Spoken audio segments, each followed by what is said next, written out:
Welcome back to Kin in Line. This is part 32. Here we have a children's sort of drawing book, junior drawing block, noddies. Actually, I added the apostrophe S.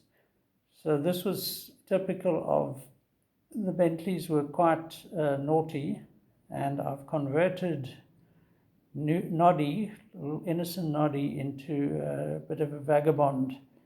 So instead of drawing block, I've called it drawing bollocks. And if you see the little poem there, be a man, not a fool, pull a pipe, not your, yeah.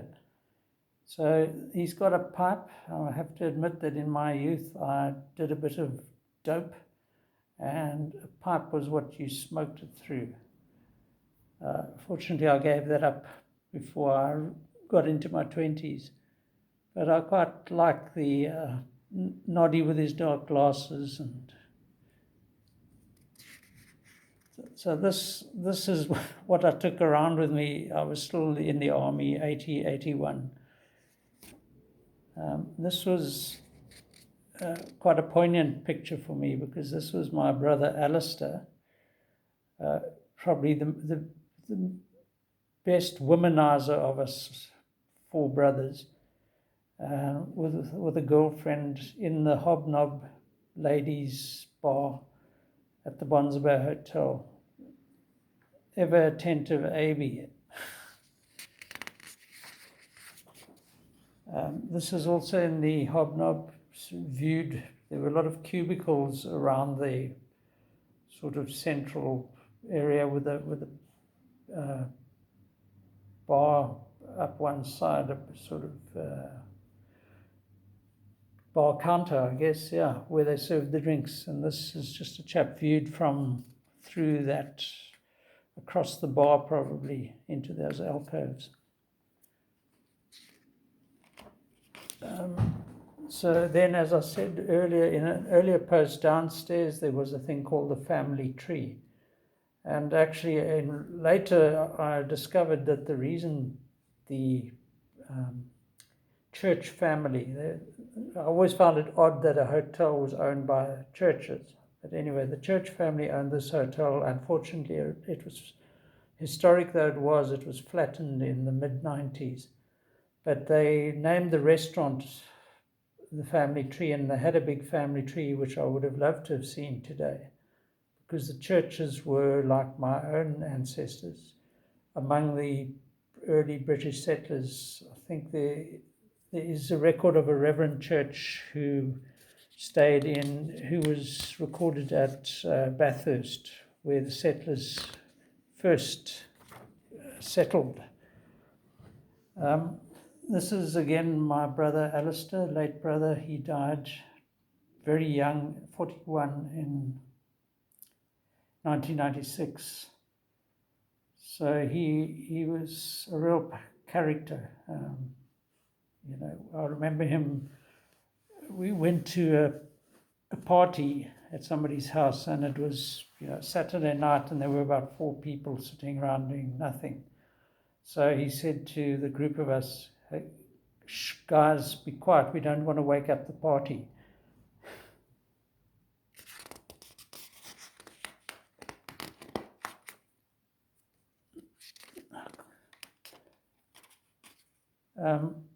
And then this guy is a bit of a legend among my generation in East London. This was Peter Thiessen.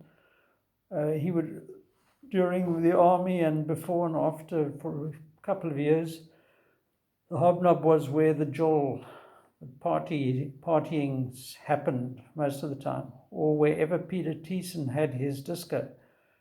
And so he started Numbers. Numbers became an institution for at least a couple of decades in East London. It was a disco initially. I think it was called Hades. That's right. And yeah, Peter, while we were all jolling, Peter was actually running a business, and we hardly even realized that this was him at the Hobnob. He was part of our get-togethers there. Can't remember the name of this guy. Also just part of our regular get-togethers at the Bonsabay Hotel. As was this chap, sketched probably after quite a few. This might be Peter Thiessen again, just a different angle. That moustache looks Thiessen-esque. Can't remember who this is. I used to spend a lot of time, even while I was drinking. And I might have done these on the walk down from the hotel to the Bonsabay beach. I should remember this chap's name, but I don't. Marcus, Marcus, I think it was. Can't remember his first name. And he was also an art student at the Tech, and then moved to the US, and I think very successful. This is Alistair again, viewed in profile, real character. What can you say? His son, Stuart, Alistair was only, Stuart was only about, I think, about a year old, not even, when Alistair died suddenly of a heart attack. But incredibly, Stuart has quite a similar personality, very extrovert, and loves to be the life and soul. Another colleague, art student from those days, whose name I forget again, should come to me, but when you reach my age, it's hard to dredge up these names. So here's people standing around in the hobnob, chatting, boozing, kin sketching, while drinking. So tough-looking chap with a strange wife in the hobnob. And another character in the hobnob. Again, now I'm just really sketching them in a few lines. I suppose great to be in civilian society for a while. This was probably while on pass. So I had a nice felt tip pen and I just went for it. And now I'm definitely back in the military, because this was an interesting interlude. I think this was quite near the end as well.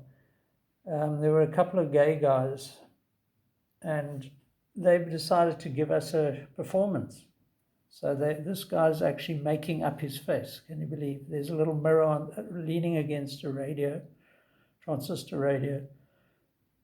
And I can't remember how they performed or what they did, but, there was absolutely no prejudice against them. In fact, we all just enjoyed the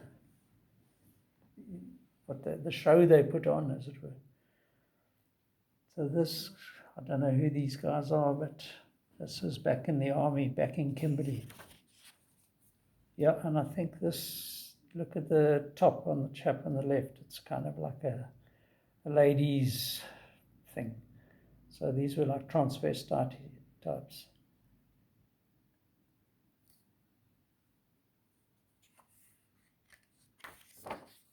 And the same people again. So I had quite a field day sketching these guys. And I sort of explored shading in between those two, which makes for quite an interesting drawing.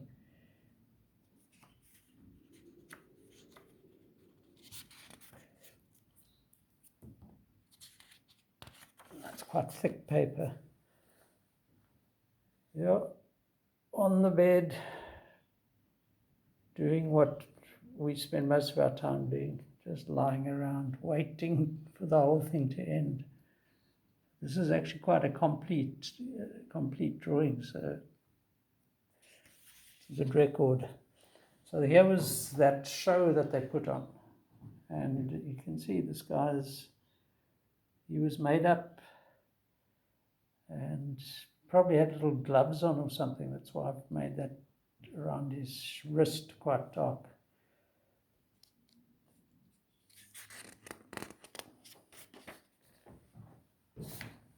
So these are bold and not so beautiful, but ugly can be attractive. And, you know, it's a quick drawing, quick sketches.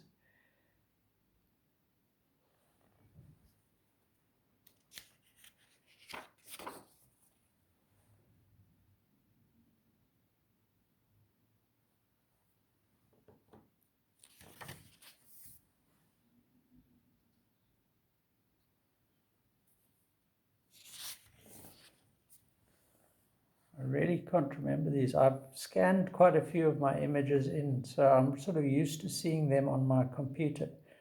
But a lot of them I didn't. And I mean, this one I just don't recall seeing before. So it's quite nice to see drawings that are kind of new to me.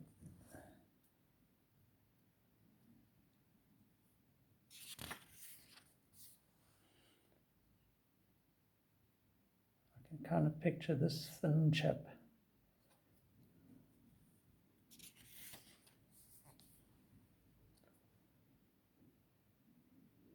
There's the difference between that felt tip and ballpoint, for instance, is that you just get so much better detail with ballpoint.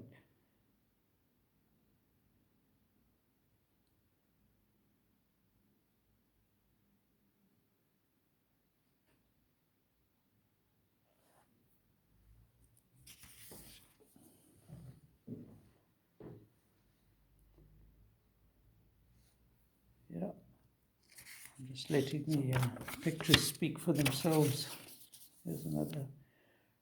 What's he doing? Maybe he was eating.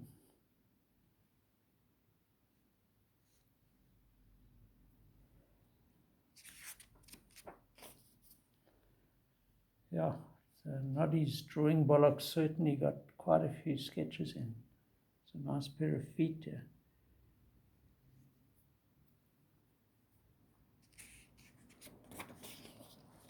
I do remember this one. Another quite complete drawing.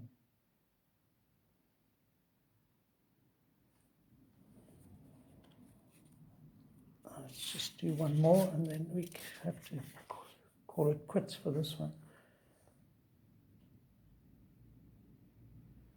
I think this guy was watching squash, but could be. Let's see if there's a squash drawing here. No.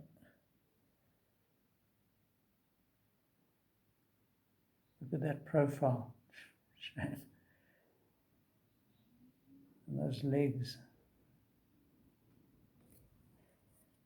Yeah. And this guy. You don't look too happy, man. Yeah, well, I'm going to have to call it again and see you next time. Cheers.